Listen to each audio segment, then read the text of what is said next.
Hello, hello, hello, my darlings. Thank you for joining me on A Slice of Life, A Slice of Life. Listen, yesterday I talked to you all about, can I get these to hang down? You can see them. Isn't this gorgeous? Anyway, yesterday I talked to you about AI. I want to finish talking about AI. Yesterday I talked about from the AARP magazine for this month. We're in October. We talked about getting grandmama a companion robot, all right? Somebody she could talk to. Just the same way you talk to Alexis and the same way you talk to Siri. And so yesterday you thought it was funny, but you left me and went right on and said Siri, Alexis. All that kind of conversation goes on all the time. What's the difference by having something for grandmama so she can listen to her stories? She can there's so many things the person can do so they can feel like they have somebody with them. It's like a companion. So then I went on to today. I was just saying, okay, I'm going to continue talking about it. And Tamron did a show on AI, and she had a very interesting show about AI. I said, okay, Jordan, anytime you do what Tamron's doing, you're on the right path because I am a straight AI person all the way. Because I jumped on the PC um, when the PCs came out because AI, they have made it a negative term, and they who make it a negative term are benefiting from it. They're benefiting from it in a positive term. And so when I did it my way with you, Google, you like Google, then AI, it's the same thing. You see when you go to Google, it has AI generated at the top. So I don't get this whole thing. Anything you want to know, you go to Google and get it. Anything you want to know, go to chat and get it. It's the same thing. I don't get the confusion here, except that some people go a little farther with it. So let me just say something about what's the good things about AI in medicine. It says that AI has algorithms, and those algorithms have been used to discover medical conditions that doctors can pass on to you. So if AI is going to help us in the medical field, I don't know why I can't get this together today. I'm sorry. If AI is going to help us in the medical field, then I don't understand why we're going to be so anti-AI, especially with me. I need everything they got, and especially this surgery. If they have a way of doing surgery that's going to make it better, easier, they can find out more information, then I'm with that. It also says that AI algorithms listens to, no, AI also listens and measures at a different rate. So, like human, we got the human capacity to listen and hear. The AI is a machine, and it can hear and listen at a different rate, and so it can hear things that's going to help us ultimately in the medical field. So I'm all for it. And then AI also has developed some devices that eases some symptoms. And so if AI has come up with something that's going to make it better for you in terms of maybe uh, uh, um, taking your taking your blood pressure, or taking what something that you can use, then I don't understand why we are all anti-AI. I'm going to get you all to understand 45, 55. 45 understands, 55, 65, and 75 are y'all are boo-booing AI, and you need to stop it. I talked about it yesterday. Because AI, there's some algorithms that will help you medically. It measures and listens differently, and they have some devices that has come up with that will help you ease the pain. So this entire AARP this time is not the entire, but it's a major portion. It's about AI. I'm going to show you the cover. When you get it, I want you to take a look at this cover with Sylvester Stallone, and look up the pluses of AI. There are some pluses, people. There's some medical pluses to AI, and that is what I'm talking about. Now, it was different today with Tamron. I got my little piece of paper. So AI, this was different. Let me just say this. Oh, there's a downside, or there's an ecological piece. There's an ecological component I wrote. It uses AI chat uses a lot of of electricity and a lot of water, so that those electrical units they're putting in the neighborhoods. I didn't put them in the white neighborhoods, only in the black neighborhoods. It's something emitting through the walls that's going to your harm you later, like those tall. If you notice, a lot of tall electrical structures are behind in black neighborhoods, and they already said that they cause cancer. I mean, there's some ecological and injustice, as we know, and so I just wonder about the neighborhoods now are putting in huge. I think Archbishop John Lewis was talking about that. They put in huge electrical buildings where that had housing all the units that's needed, electrical instruments and electrical devices needed to keep chat going. And one of the sidebars is that chat uses a lot of electricity and a lot of water. So maybe an ecological component that may be needed to be investigated. Having said all that, Tamron had a show that was different, and it was this AI was AI and grief. Okay, so there's a couple that have been told they have terminal cancers, and they have three children, twins and a boy, 9, and maybe some 3-year-old twins. And they wanted to leave for their kids because they're not going to be here. They wanted to leave their voice, and they want to leave video, and they want to leave an opportunity for the kids to speak to them as they get older because the 3-year-olds are not going to remember. And there's a chat that you can fill with your voice and with stories and with information enough about you that you can go to chat and talk. As a kid, as they get older, they can say, I want to speak to my dad. It's called Daddy Chat. And say, Daddy, what you think about this? And a voice, this daddy's voice, will respond based on the ideas that the father has put into the chat GPT. And it's called a grief tech. I wasn't against it. I'm not sure. I don't have a bad thing about it. If that's what you want to do. Sometimes I wish I could hear my dad. Sometimes I wish I could talk to my dad. You know, sometimes I do.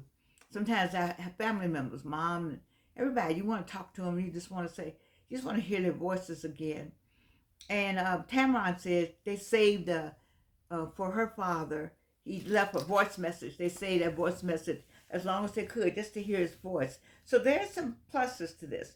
For some of you all, you might think it's macabre because the children will be like 7 going to this instrument, this machine, and talking to it and saying, Daddy, and Daddy says back, hey, Chad, hey, Edward, and that may do something mentally, maybe some psychological ramifications that may not be all ethical. I'm not sure, but it seemed to be okay today. That's something to think about with AI. That's an AI that you can leave a video. People have left videos, and people have left letters. So we're bad to boo boo everything, but you've done it in another form. You left a letter, you left a will, a testimony, you left a notebook.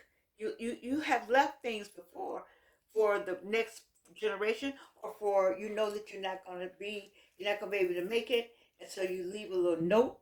And so this is the same thing, uh, gathered together collectively in one space using different technology.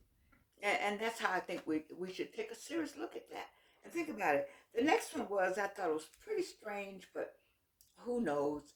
This one woman wanted to date an AI, a robot, a bot. And she said because the bot, she wanted someone to say nice things to her every day and be responsive and joyous, etc. ad infinitum. And so the thing has to be programmed to that. Why she broke up with the robot, he had a name. She said it's because some responses were very general. Well, we all know that the computer spits back what the computer has been put in. It's a machine, everybody. Hello, it's a machine. If the lights go out and electricity goes down, it doesn't work. It's just that simple. It doesn't, it's nothing human. It has human capabilities, but it is not human. Now, one of the movies I think gave us some humanity. And so it's my understanding that the input has taught the machine to, what's the word I want to use? It's a fictional role play. And so you say, how you doing? Good morning, chat. And chat responds, good morning. How are you today? That's all programmed. It's programmed, everybody. You all are fighting chat when chat is programmed. It's a machine. If you put enough in it, it will give you what you need out of it faster. That is it. It had the capability, it's the speed. What makes it important and makes it important is the speed in which it can combine information as opposed to our speed or the physicality associated with research. To get my degree, I had to go to the library. I had to walk down the aisles. I had to go to the cart, what they call the cart catalog. At this point, I was going in the computer, finding out what books I needed. Had to go upstairs, had to go down the road, had to find the number, the Dewey Decimal number, and then I had to find the book, and then somebody had the book checked out. Then I had to go and see who had the book checked out, how long they gonna have it. Could I put a note? Could I get the librarian to request the book back, or when the book come back, can I be in line for it? I mean, that's physicality. That's research. That's making sure you got the book that you need to get the work done that you need to either write a thesis, a dissertation, an essay, a book, or a note. You see? So what all of that book now, that Dewey Decimal System, that subject has been put into a machine. As many worldwide books have been put into the machine. So I don't have to go. I can just say, chat. What's the book on this, that, and other? Say, are you meaning this, and that? They give you 25 books on just that. And then you go get the book. You can find it better. You can look it up better. It's speed. It allows you more time to do more. Understand me now. It's supposed to, like the washing machine was supposed to allow you more time to do more. There's a piece in Fracture the Canon about how machinery was supposed to allow us more time to do more, but instead it allows you more time to do more, not to do less. I'm sorry. The machines and the technology we have today allows you more time to do more for real. That doesn't allow you, it's supposed to be leisure time. The machines were supposed to give you time to sit down and relax with your family while everything was being done. But that's not it. It gives you more time to want to do more, to figure out more, to come up with more things to do, to think more about what you need to do next instead of allowing you the leisure time. I digress. That's my humanities teaching part coming out of me. So I'm saying that to say that, and so dating a bot is something that people do. Somebody got engaged to one. I go figure. And when you hear things like that, that's when you like, Georgianne, I'm not going to do any AI. Well, remember Google. Every time you hear AI, remember what Georgianne said, Google. All right, and it'll help you get through it. It'll help you figure out. Google and with the upstep. All right. The third thing they talked about that I don't. This is not anything I want to do, but somebody did it, and she did it as an experiment because she's definitely a learned person, as we say. The New York Times reporter, a New York Times reporter who was in over technology, decided that she would do life decisions with her as an experiment for a month. So whatever she had to do, or whatever her husband had to do, or whatever the family had to do, she asked Chat for answers. So her husband wanted to. He said, "I'm going to go in and play golf," and she asked, "Should my husband go play golf?"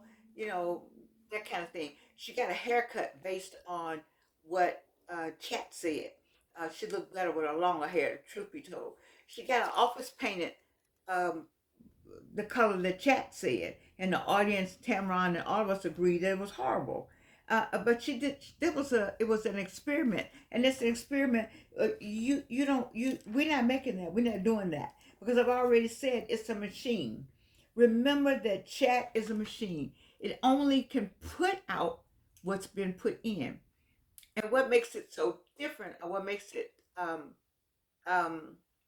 uh, something that you might want to look into more is the speed that it takes to get something done. I like that 8 seconds as opposed to getting dressed, putting my clothes on, getting in my car, driving up to Clark Atlanta University, Woodruff's Library, looking da da da da.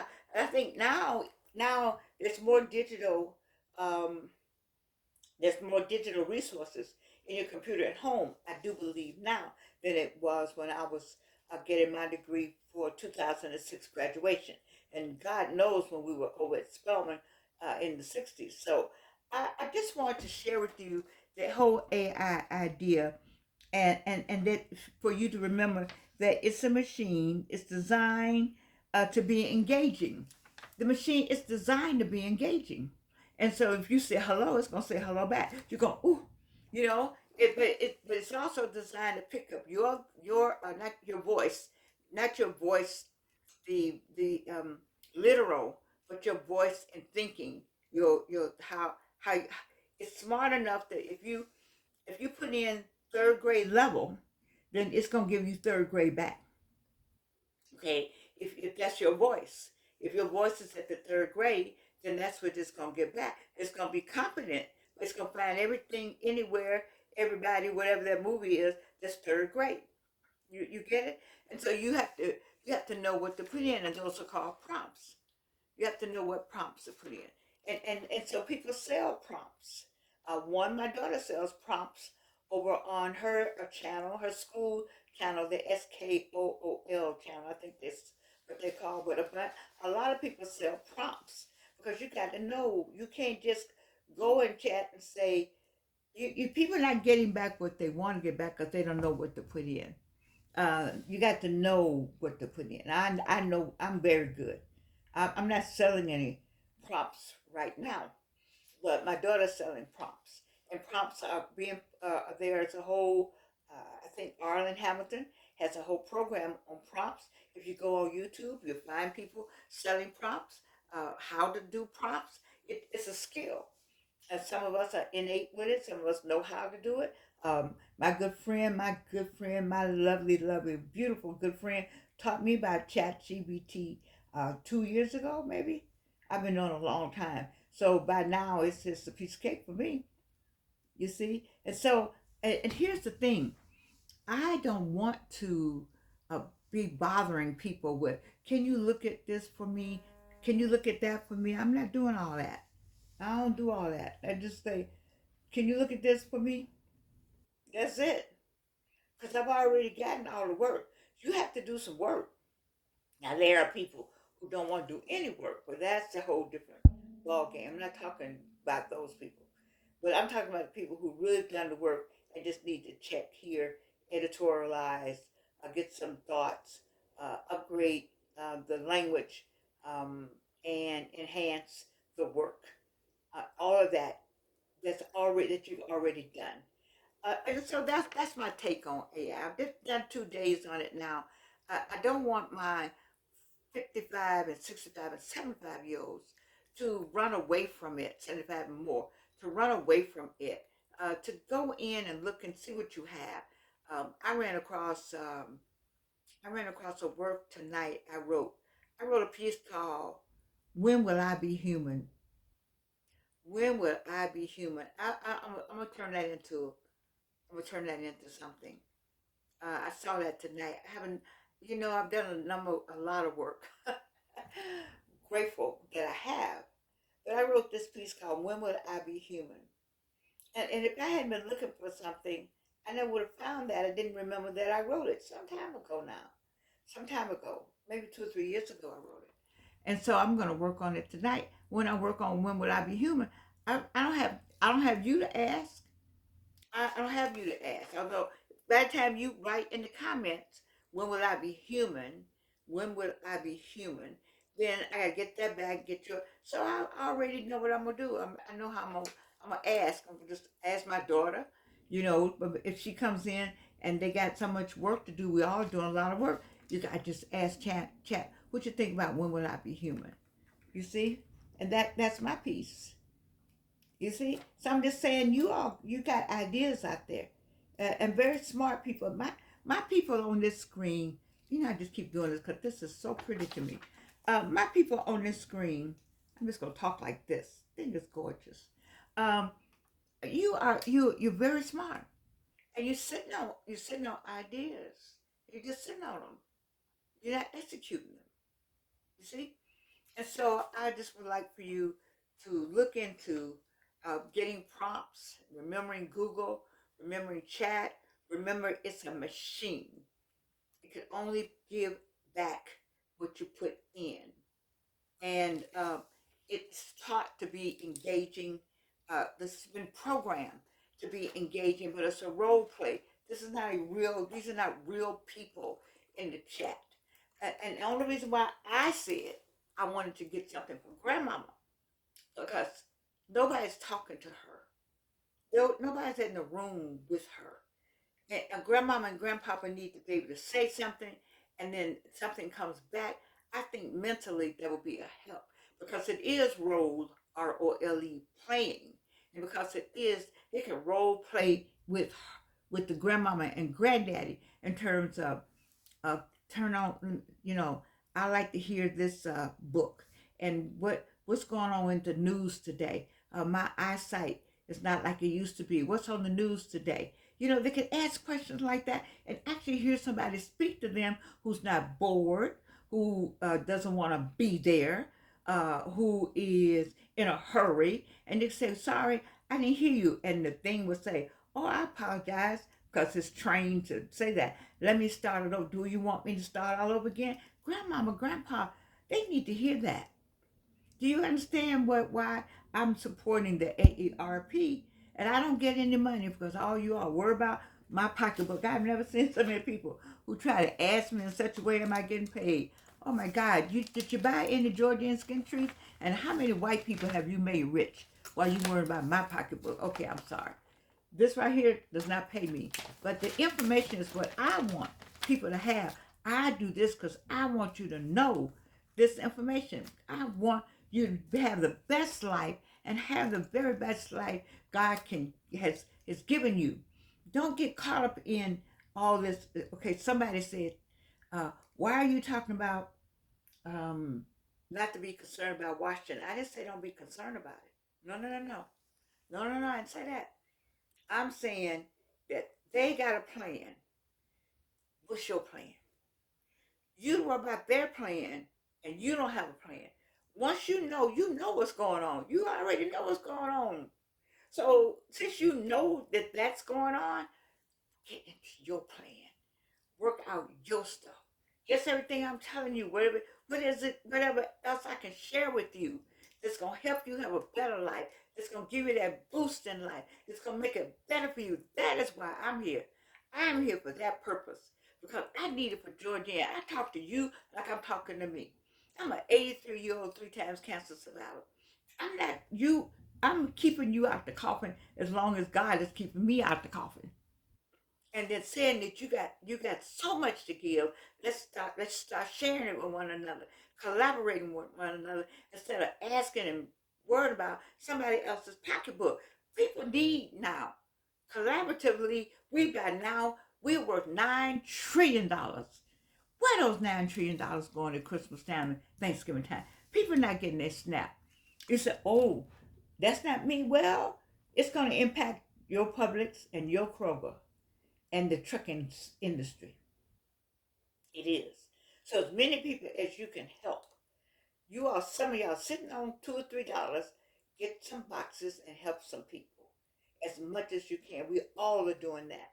I told you I need somebody to call and tell me where to go get the boxes. I'll go get them so it won't be that line. If the line around the corner, you come over here and start a line over here. Because we must do for one another. We have to do for one another, which is why I sit in this spot every day. Every day. It's not. I do it because I asked him, what do you want me to say? How do you want me to say it? And the day he showed me Tamron to let me know I'm on the right path, it was confirmation for me today to see Tamron show, to talk about AI, because people on the other side of the screen need to stop worrying about that and get into something else. And if it can help you, get into it so it can help you. And if it's not going to help you, then I don't know why it wouldn't, but know that it will help along the way, even in a medical sense. It can help a lot of, but quit talking about that and get on something you can't talk about. It's too much talent on the other side of the screen that's wasting time talking about something that ain't about nothing. That's what I'm saying. I love you. I do. I fuss because I love you. I fuss because time is 26 is coming. It's here in the Jewish community. Me and the Jewish people, we're on the same page. Me and Joshua, Giles, and everybody who's starting 26 now. My I've already put I've already got products for 2026 in the computer. What I'm writing now for 2026. I'm gathering up all my 2025. You know, I write quite a bit, and I'm already in the what am my writing for 2026, and that's why I need you to be, because they're not playing nowhere. Nowhere are they playing. I need you to be on it, doggone it. All right, I love you. You know that. I need some bad glasses. My soror gave me these glasses. Mm mm mm. Let me get all this together. This is so pretty. I chopped in my closet. I saw these strings hanging up. Look at this.